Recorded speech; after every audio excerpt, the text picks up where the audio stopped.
Yeah, so I've been doing my own thing now for quite a while. Gotcha. Oh, it feels like quite a while, but probably not in the big scheme of things. Yeah. But even back then, like, I remember, like, when I go speak to regulators, it's always a hit or miss as to, like, how much of the topic, conversation, issues they fully, like, understand and appreciate. And it's not too uncommon that the younger guys are the ones that know what's going on and can speak the lingo, or at Yeah, least understand the lingo. And, like, the older guys who are, like, the decision makers and influencers still have no idea, and regardless of how much time you spend with them. So, I remember coming out of the meeting being like, oh, that young guy I think the young guy got it. It was you. And then, so when you reached out to me on LinkedIn, probably, yeah, it didn't take too long for me to be able to kind of make the connection. sure. Yeah, no, I think I've had the same experience. So I go back and try and talk to regulators still, and it's shocking always, I'm building smart contract derivatives and Mm-hmm. you tell them like, oh, it's a derivative built on this cryptocurrency network. And they're like, well, who holds the money? And I'm like, okay, I think you're missing the point. You have to sort of walk them through. Oh, let's back up a minute. Oh. it's so, like, foreign.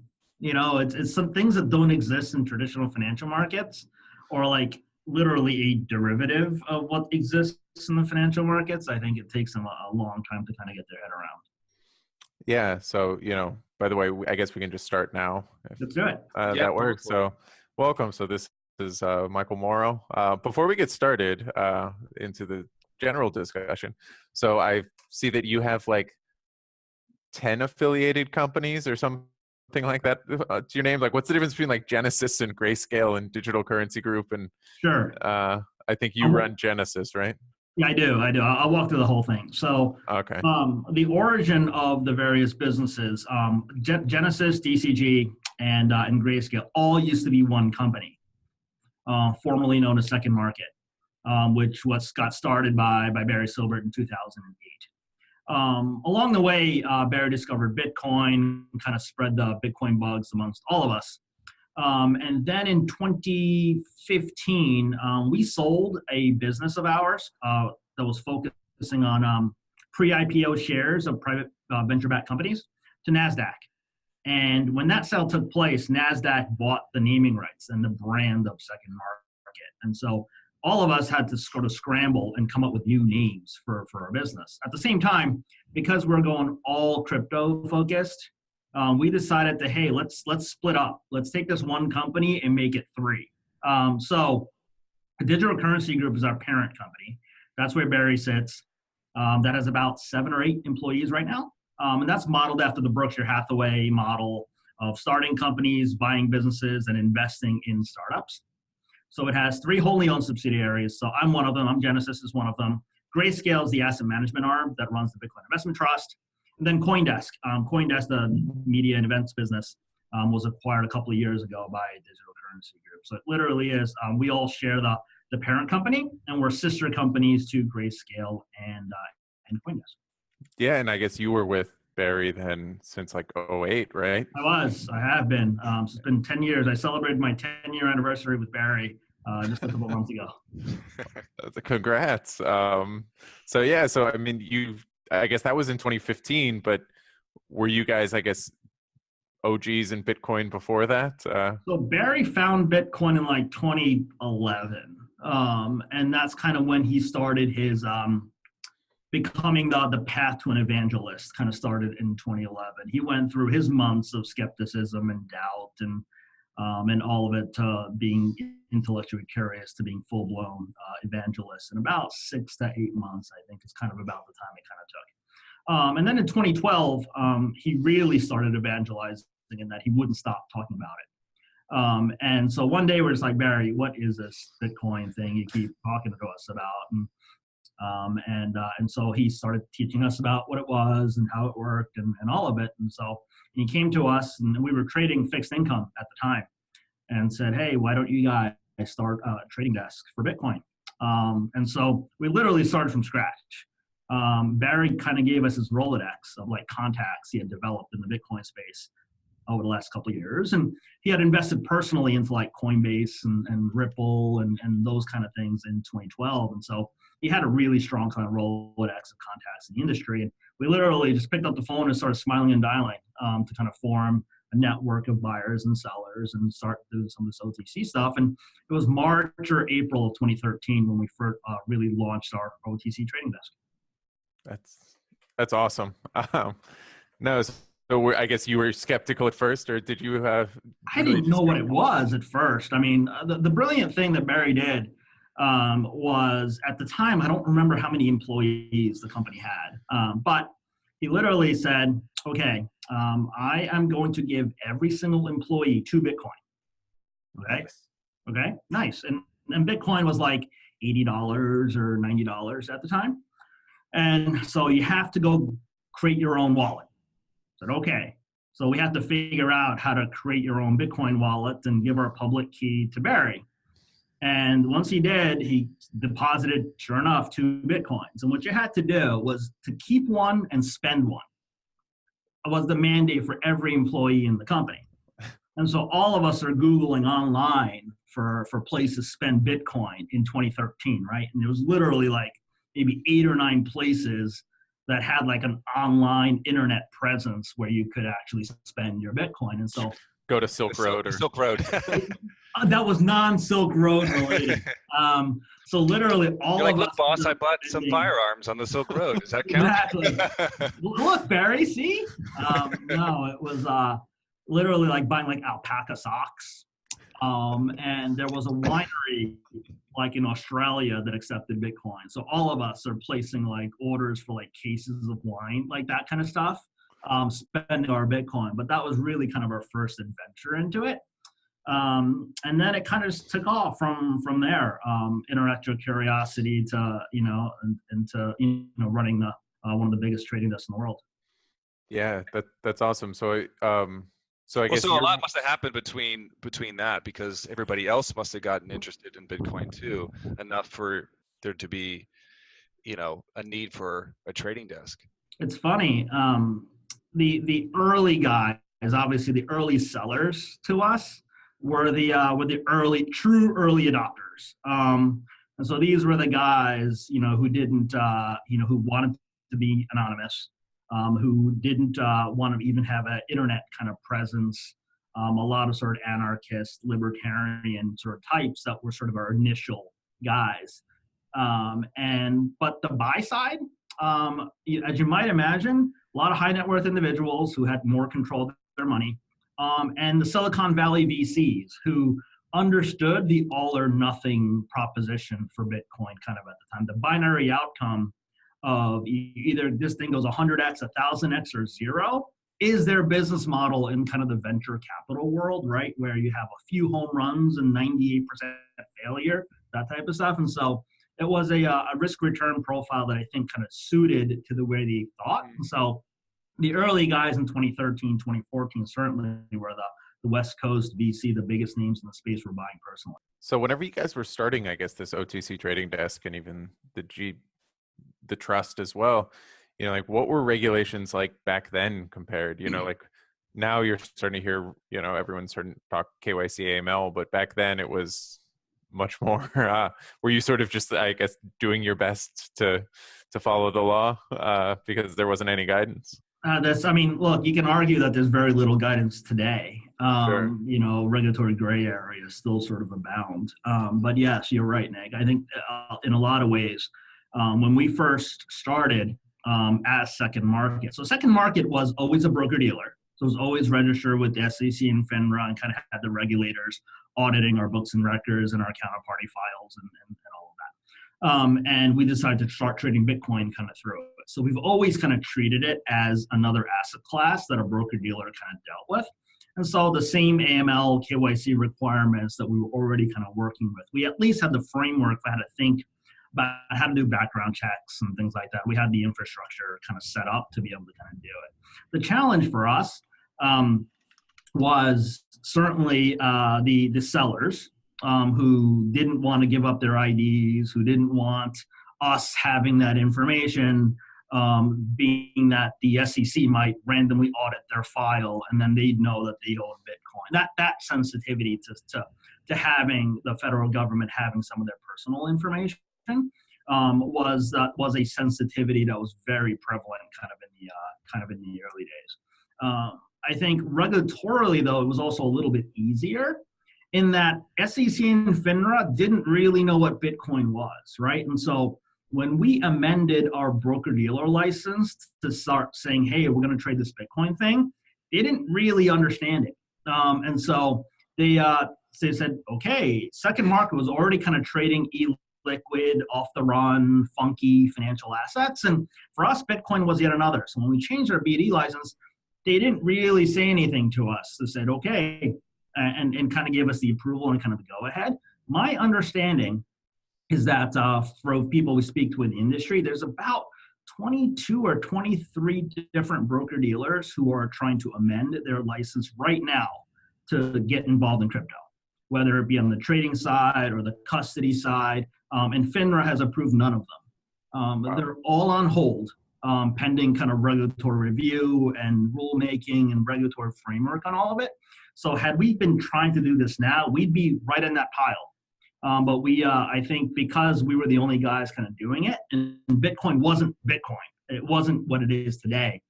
We were kind of able to get the approval years ago that we struggle to probably get right now. Yeah, I mean, that was, I think you saw that with like Ledger X, for instance, and they tried to do things and like ask for regulatory approval, like a certain thing, and it just took them forever.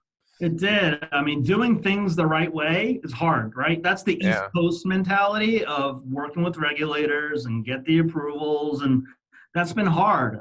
Whereas kind of the West Coast has always been the, break things, move fast, break things, and apologize later. Unfortunately, regulators tend to make you apologize with lots of dollars via regulatory fines and things like that. And so when you're dealing with in finance and money, the consequences of that are seen as much more punitive, and rightly so, as opposed to Facebook kind of doing something and getting regulators angry. Sure. Yeah. I mean, I remember, so going back to, you sort of starting this with early Bitcoins, one of the big concerns I remember regulatory wise was the whole idea of like clean versus dirty Bitcoin. Mm-hmm. You had to sort of track out where it came from. Did you guys do this from the start, or do you guys still do that?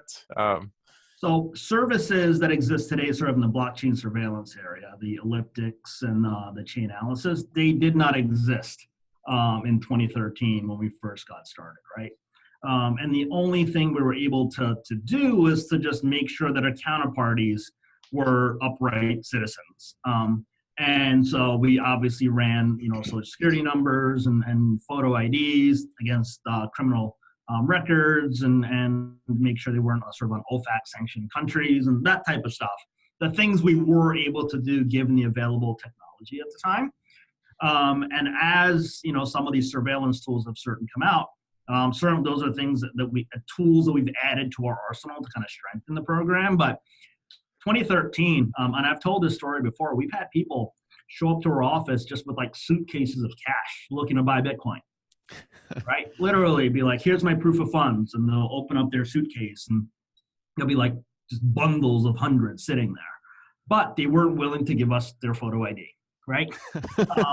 So it was that like mentality. And for us, we were dealing with fixed income at the time. It was really hard because, you're dealing with professional institutional investors. That's what we're used to. And here's this guy in a trench coat showing up with like suitcase full of money. We're like, God, this is Bitcoin, Yeah. So that took a lot of getting used to. You accepted their cash? I'm sorry? So did you work with those individuals? Absolutely not. Unfortunately, we turned away a lot of counterparties, both buyers and sellers, frankly, who wanted to provide no ID at the time. You're like, meet me on local Bitcoins later tonight. I was like, this is not, trying to do this just transaction through a broker dealer is probably not the right way to go. So I need to be educated here. So why would it, I'm not too sure about, why OTC markets exist But on the basic level, why would an individual come to you, even if they were high net worth, versus logging onto Coinbase and buying a bunch of Bitcoin? So it's two different things. One, OTC is post-trade settle, meaning you don't pre-fund money with us prior to doing a trade, right? So let's say you go to Coinbase Pro. You have to wire in $1 million or $2 million ahead of time before you start putting your trade in. On the OTC market, you and I would agree to a trade first, and then we do the actual settlement afterwards. And so we're not sort of tying up your capital if you were just going to wire in money now, but you really didn't have an intention of doing the trade until later, for instance. So that's one, where we agree to a trade. I get your $1 million, you get the $1 million worth of Bitcoin, and kind of the trade is done.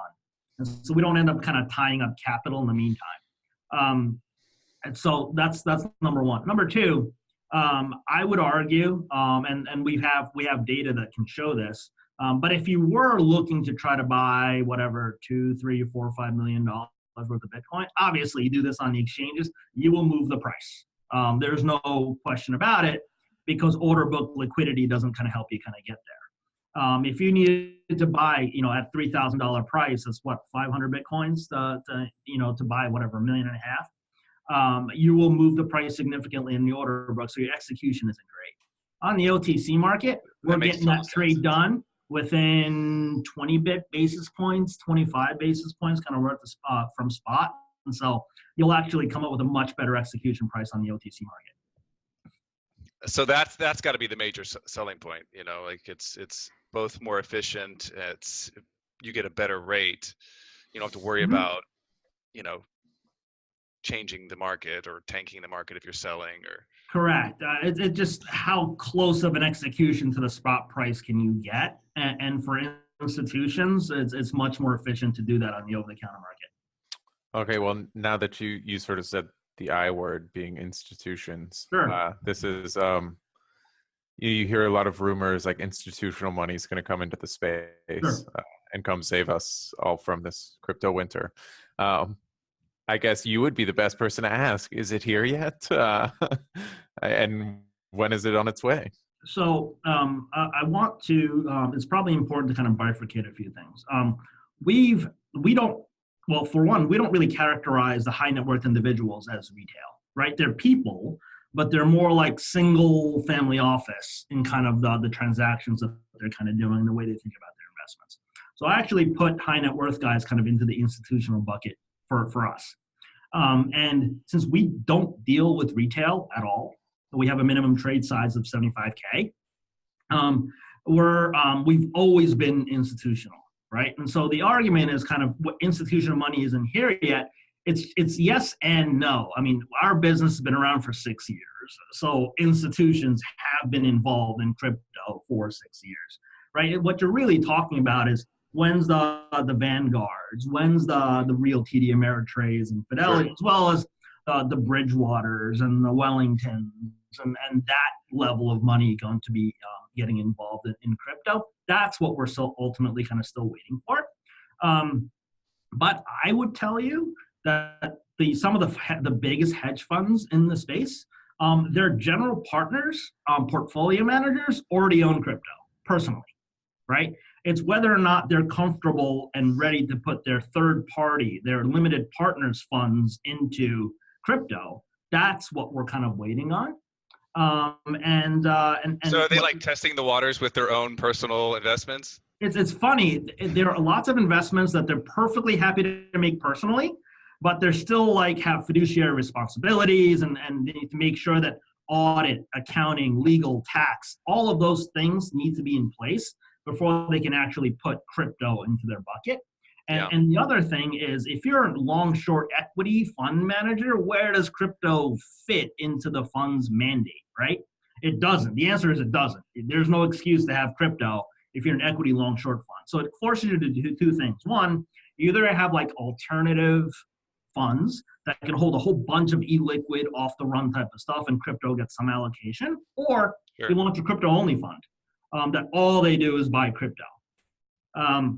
And what we've seen so far is sort of a combination of both. But, even the alternative guys, they're not going to put more than 1%, 2% of their funds AUM into Bitcoin at this time. I think it's still a very speculative play. And it's funny, the outcome of 100x or 0 is still the way a lot of these guys think about this stuff. But if it's 0, they certainly don't want to put more than, a few percentage points kind of in there. Yeah, well, I know you see the market cap is still relatively low. Even, what was it? I think they said it was like the size of AutoZone recently, like for all of crypto. It's just like not that big of a market. So is that part of the issue? Like nobody wants to be like first to put in these large chunks of money on the institutional side?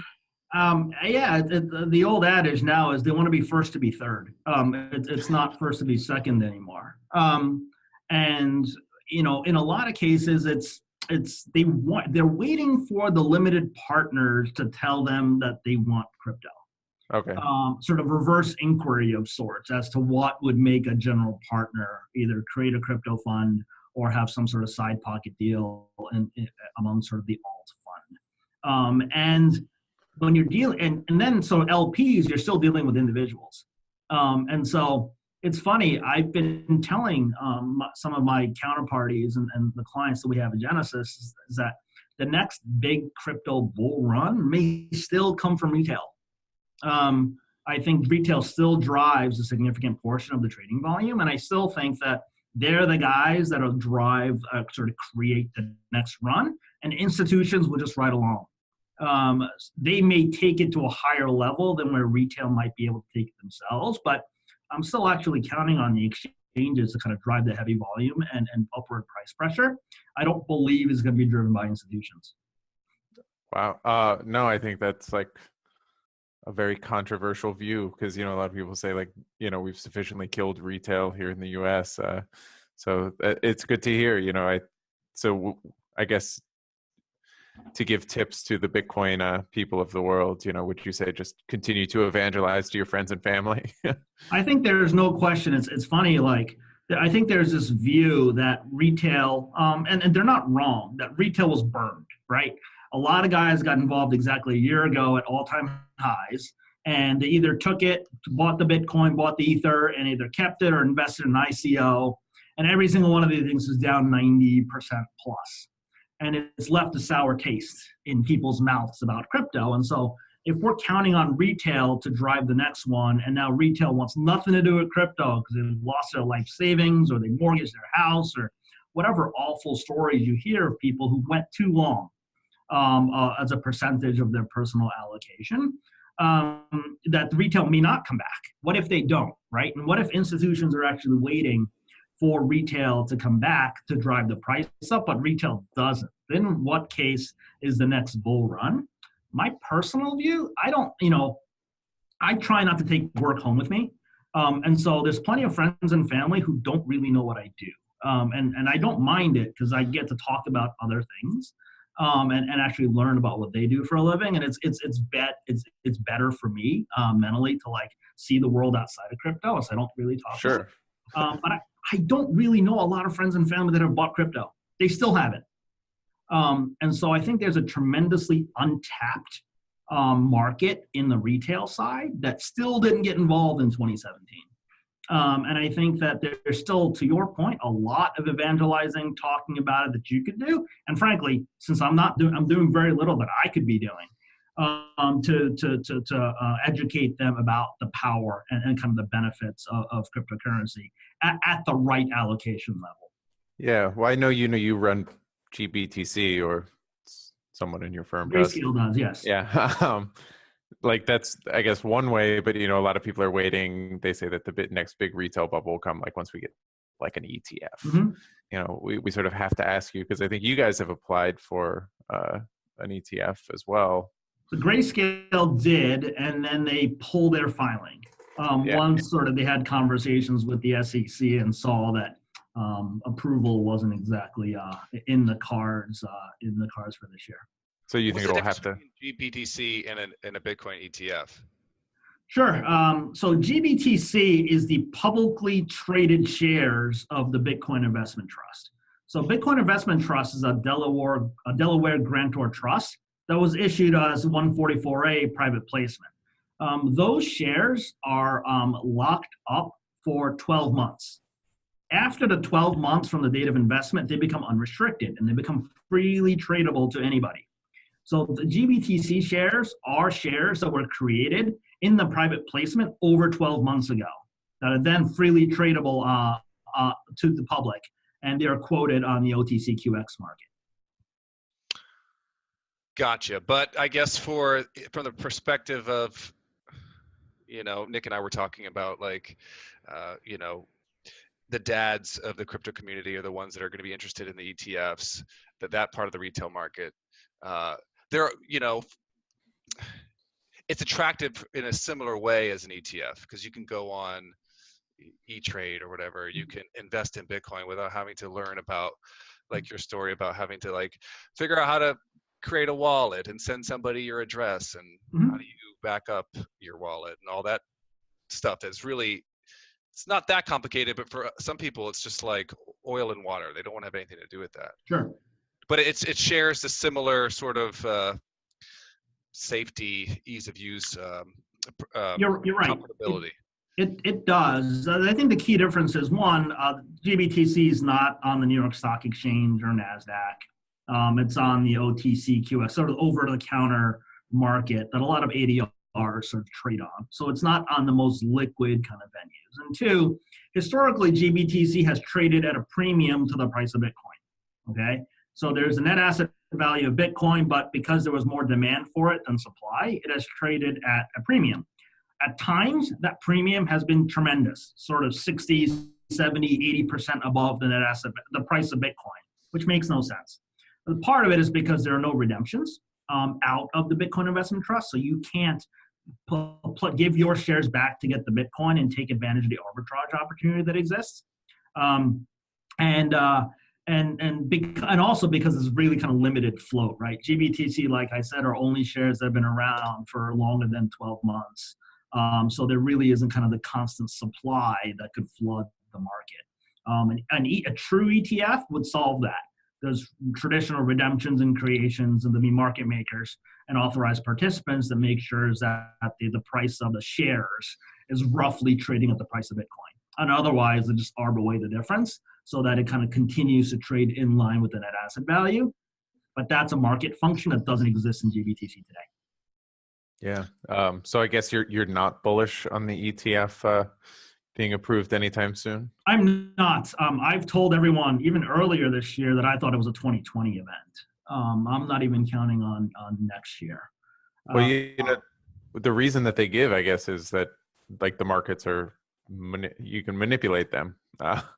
Is that something you guys see? It's funny. And so because we're mostly OTC, we do very little on the exchanges. And so our exchange activity is incredibly limited.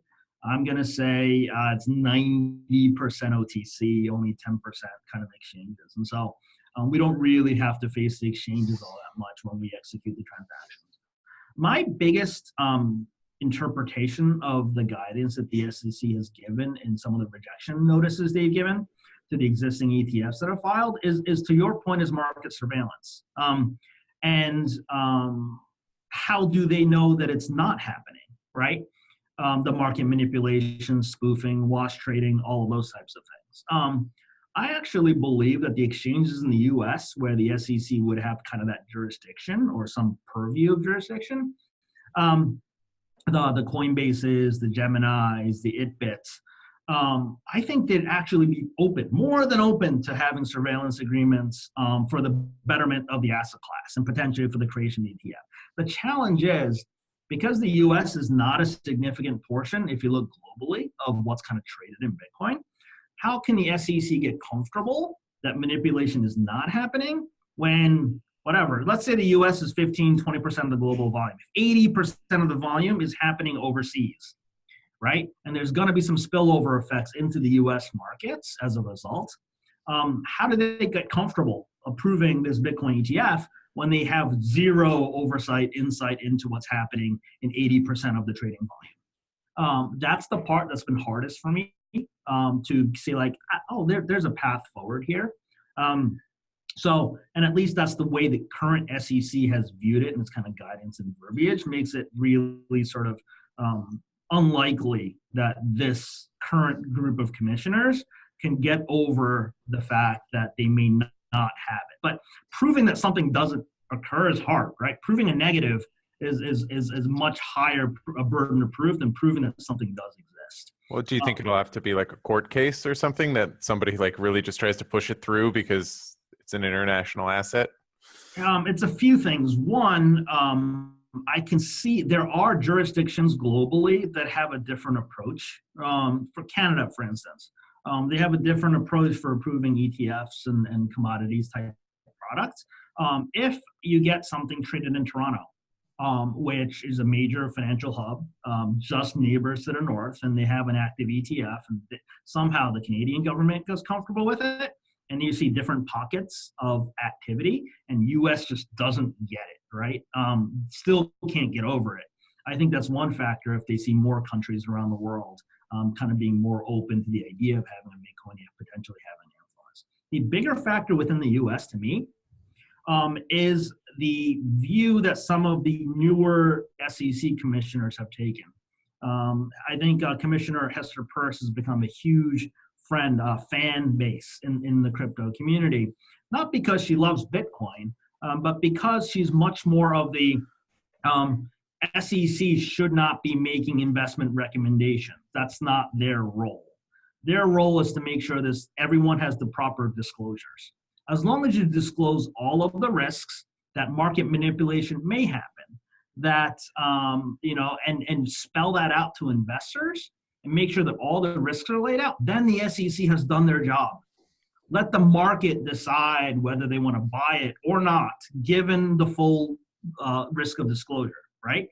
And she's taken the view that the SEC's mandate is actually on the disclosure side. Their job is to just make sure that all the risks are out there, and once it is, let the market decide if it exists or not. As opposed to they have to prove that it's actually not manipulated, or they have to prove that some of these negative things that they're saying about Bitcoin is actually not happening. Or you have to be an accredited investor. Or any of those types of things, right? And so, and frankly, if you want to buy Bitcoin, you could do it on Coinbase as a non-accredited investor. Why is that burden of proof sort of existing in the US? All those types of things. And so, if you get a few more of the commissioners that shares that line of thinking about the SEC being a disclosure regime as opposed to a investment recommendation, almost kind of a gatekeeper on what's a good product to invest in versus bad, I think you could actually see some movement in the US. That's really good. I hope so. I mean, that makes much more sense than having the sort of nanny that is sort of preventing us from harming ourselves with our crazy investments. As long as we can make an educated decision on our risks, that seems like a good role for an entity like that. It's so obvious. Like, why is that so hard to just embrace? It really comes down to how you think about investor protection, which is obviously one of the pillars of what the SEC is trying to do. And does investor protection mean that you have to have all these safeguards in place? Or does investor protection means that you are actually making all of the risks known to everybody? And that's really kind of doing the job of investor protection and say, hey, these things might go to zero. And frankly, there are products out there that routinely are designed to go to zero. Some of the XXX levered, volatility ops, that type of stuff, which is crazier in Bitcoin, but there's no problem retail kind of getting involved in that product. But they seem to have an issue with Bitcoin, right? And so certainly I think a lot of the inconsistencies, people are, pushing back against the SEC on. Yeah, I would, I guess, are there any other sort of regulations that you see needing to be changed so that way Bitcoin can move forward? I know, I came from the CFTC. A lot of people were pushing back on kind of like the clearing requirement for Bitcoin and other pieces that may sort of be a thing of the past. It's funny, so being a broker dealer, and trading crypto. It sort of creates a lot. SEC doesn't regulate crypto, right? And so when they come to audit Genesis, for example, it's really hard for them because they understand and regulate us as a broker dealer, but then they don't have the regulatory oversight kind of authority over Bitcoin. And so, but ultimately we want some federal oversight. I think that's actually helpful to getting involved and having a lot of this regulatory clarity out there, not just for us, but for institutional investors. There are lots of guys that's like, look, I need to know what the rules are. Give me the box and I'll play within the box, right? But until I know what the boundaries are, I'm going to stay on the sidelines because uncertainty kind of makes things harder for me. And so whether it be the CFTC, you find out later that you're, oh crap, this whole time I've been outside of the box and now I'm getting correct fined or whatever. Correct. And currently SEC and some of the other regulators have been regulating via fines, right? By enforcement actions as opposed to clear-cut guidance. And that also makes things harder for us on the operating side of the business as well. Simple question of, is this token a security or not? Like that bright line test. I mean, we do the best we can. We have internal analysis, and then we hire outside lawyers to do their legal analysis. And then it's a best guess, right? As to our educated guess as to whether a token is a security or not. But ultimately, what we think doesn't matter, right? Only the SEC's view of what is a security or not ultimately matters. And that's hard to kind of get that. If we get that wrong, if we get our analysis wrong, or the interpretation of law wrong, then, we'll get in trouble for it. And that's a tough place for us as a liquidity provider who wants to kind of get involved in a lot of areas, but we simply can't because of kind of that lack of regulatory clarity. So I actually argue that liquidity is suffering in a lot of these areas. So we just won't play in areas in which we otherwise would, simply because we don't want to be on the wrong side of that SEC view.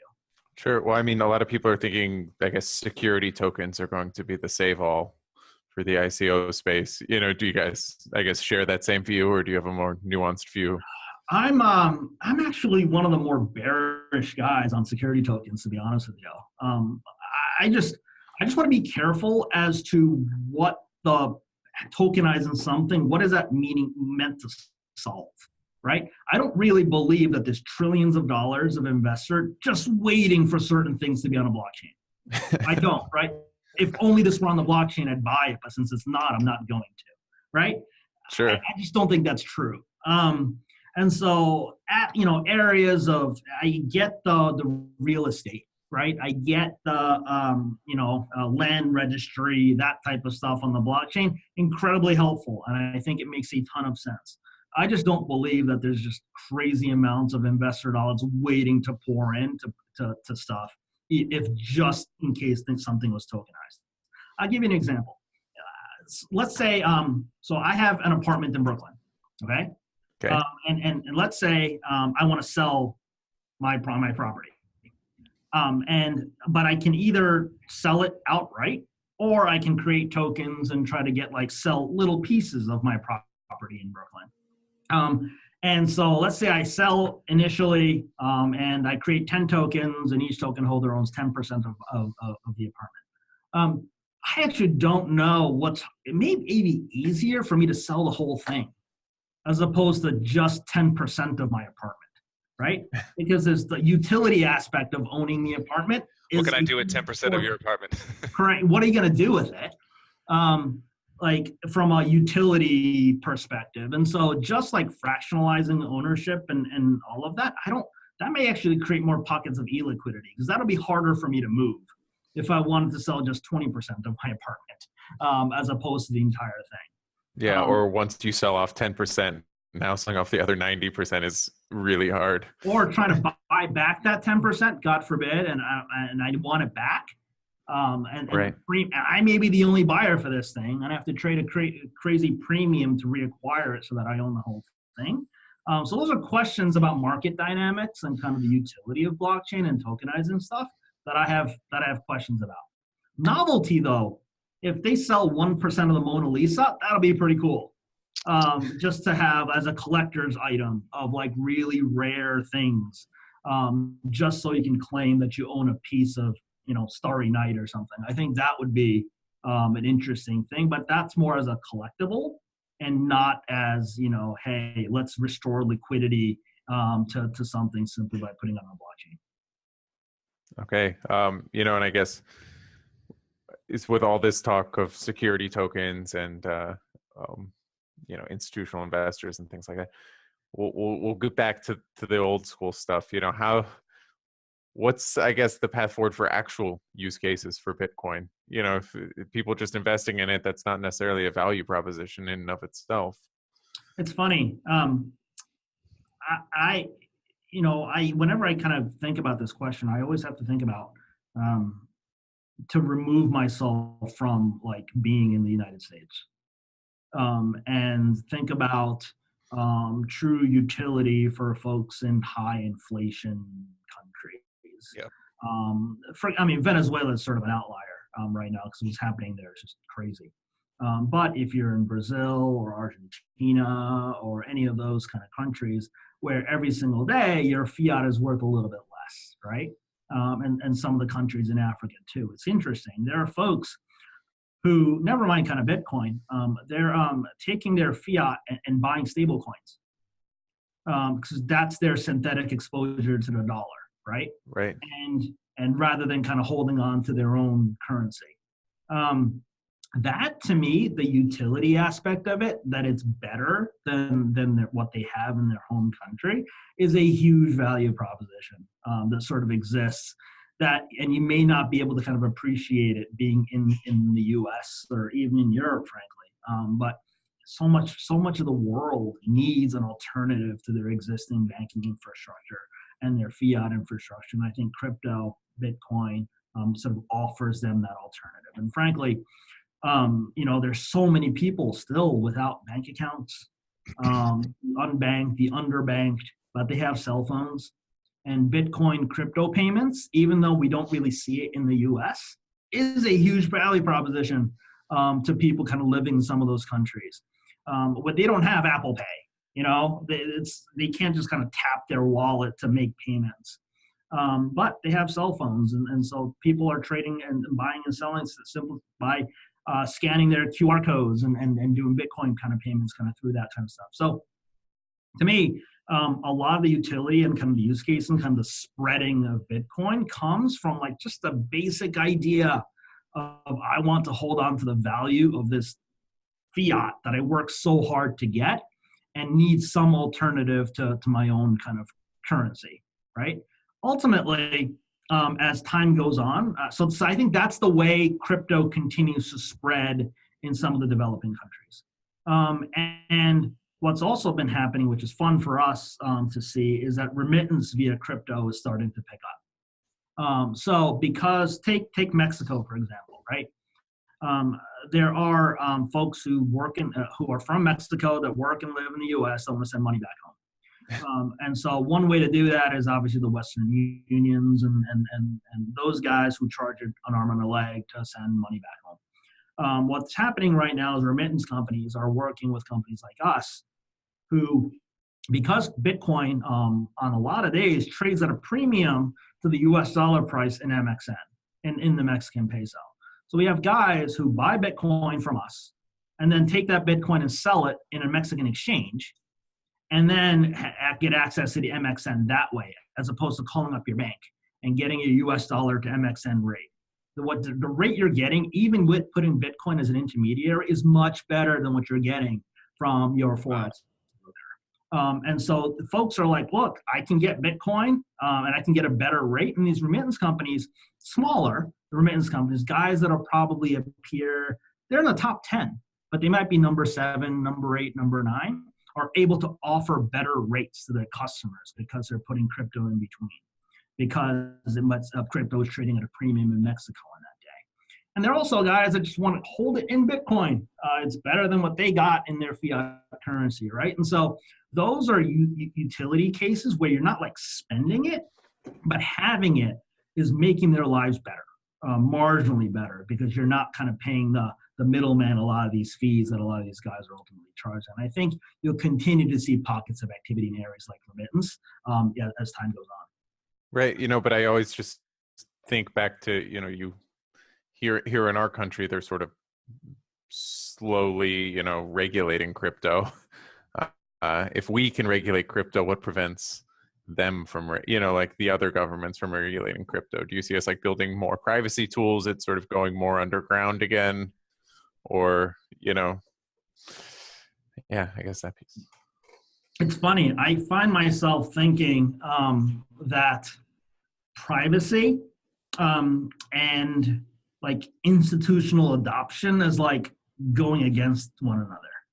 I actually don't know whether the biggest funds in the world would feel comfortable, because their banks wouldn't feel comfortable, if more privacy features were kind of available in other things, right? And so ultimately, I see this in two different ways. One, I think if you're an institution, it's possible that like people that are waiting for institutional adoption, this migration from the early guys, the libertarians, I don't want the governments being involved, they're selling to the Wall Street guys, right?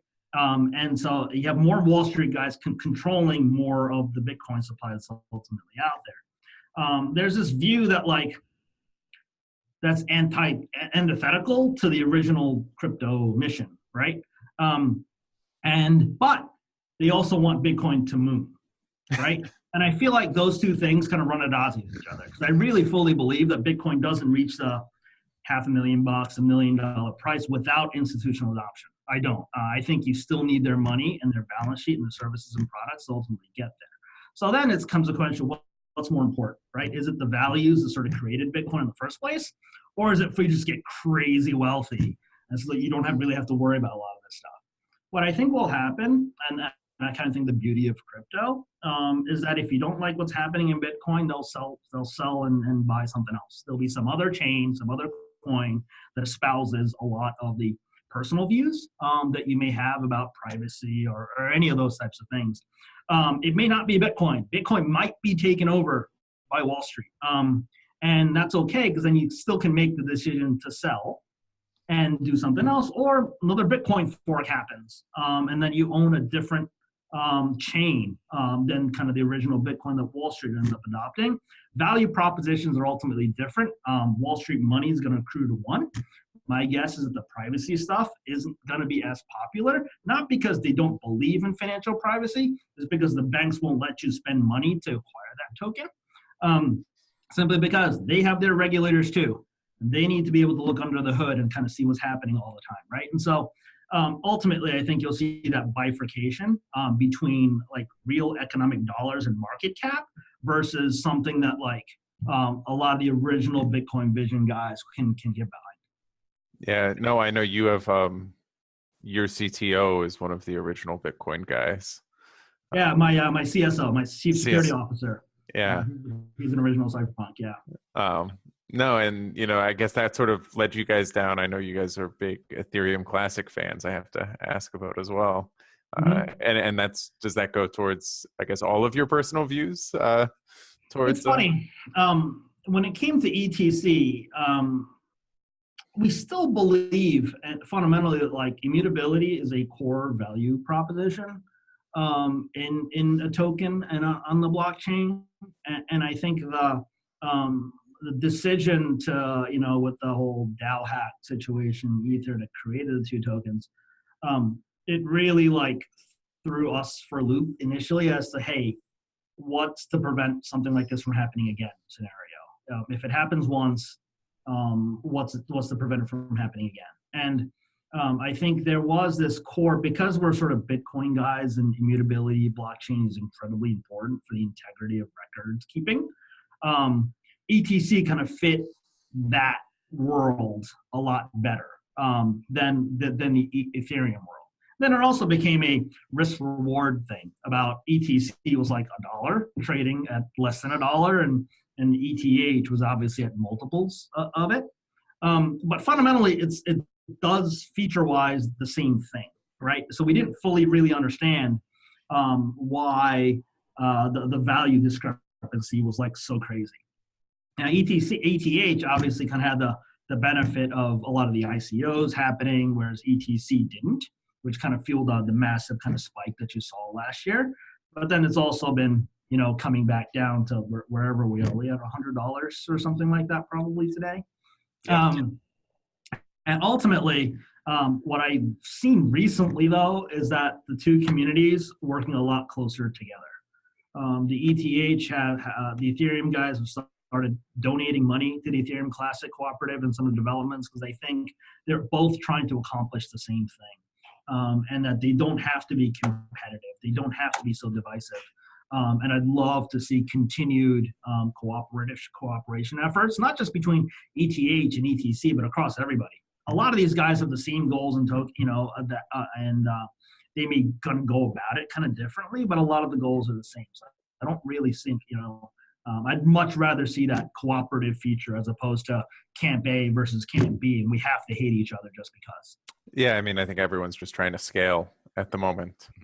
So, whether we've sort of scaled at the moment just by creating new coins, but how do you scale one coin is really the big question. It's funny. So much of this is still tied to Bitcoin. It's hard for me to see a world in which another really token dominates if Bitcoin fails. Because Bitcoin, for better or worse, is still kind of seen as like the bellwether crypto. It's the granddaddy.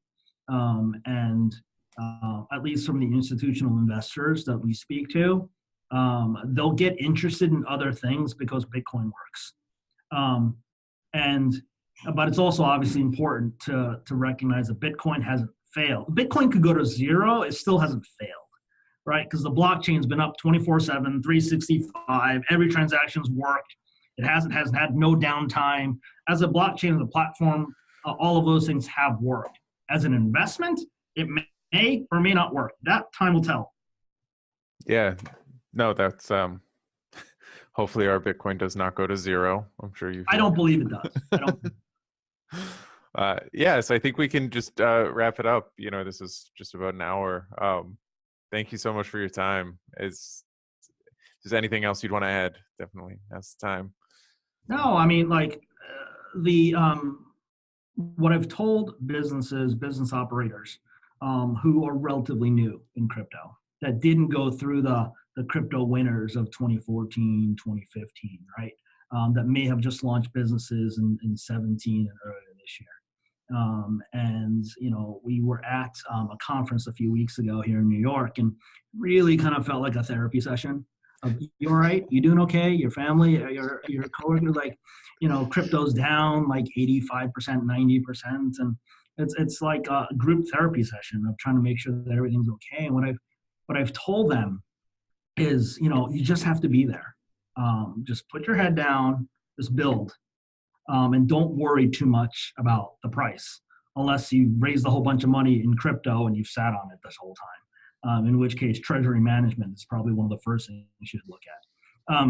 And I fully believe that businesses who are continuing to build and figure out what the product fit is with their customers, all you have to do is really be there. The next run's going to come. And, just to not miss it.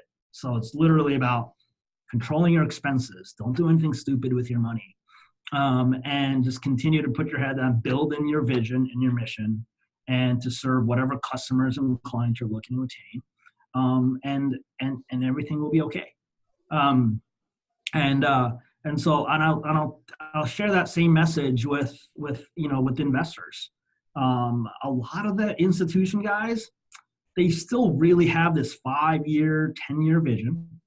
They couldn't care less where the price of Bitcoin closes at 12/31/2018. Not a single one of them have invested with that target date in mind as to whether or not their investment is successful or if it failed. They still remain incredibly excited about the space. They still have, lots of dollars to be putting to work when they want to. And not a single one of them have become, are no longer crypto evangelists as a result of this year. Not a single one. They may have sold because they have to have some returns to their investors and things like that. But not a single one of them are no longer believers in Bitcoin. And so I take that to heart, the kind of knowing that people understand that this is a downturn, but things will turn around. And as long as you're smart with your money, you'll be just fine. Awesome. That's man. Yeah, great words for Yes. a startup here in the space. So.